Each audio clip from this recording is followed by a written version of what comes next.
I used to do a little bit of coaching, training, in a gym in Aberdeen where I live.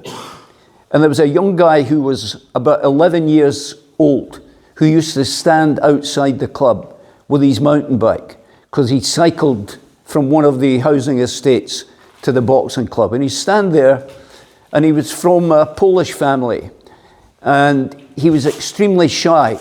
No, even though he'd been going to the boxing club for some time, he was still always shy about walking into the club, down the corridor, and into the gym. And one night I came up, and I'd seen him a few times standing. He was standing there, and I introduced myself, and we spoke. And he said, I said, why are you standing here? He said, oh, well, I'm going to come. And I said, well, come in with me. Now, that guy went in there, and I started to try and teach him. He was much bigger for his age than the other kids round about him. But I could see week on week, he was growing with confidence because he felt as if he was part of something. And he and I were pals. So I was teaching things to do. And at one point, the guys who ran the club kind of took him away from me and gave him to a so-called coach, who actually wasn't a coach. He was the dad of one of the other boxers. And he said to him, no, you do it this way. So and I watched him one night.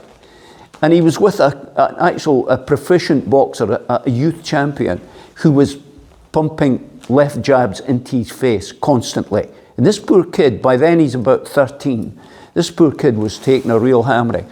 So I felt it was my duty to intervene. I stepped in it and I said to him, you do realize you can stop those jabs hitting your face? And he said, yeah, how do I do that? And I thought, wow, this guy who's teaching or coaching him, hasn't homed in on that. He's allowing him to be hit constantly. So we adjusted things. He went on to become a Scottish youth champion, and I was proud of that. And he became, really confident young man without being arrogant or anything like that. That's what boxing can do for people, for young people. Like these guys, my sparring partners. Okay, let's do something. Would somebody bring my gloves?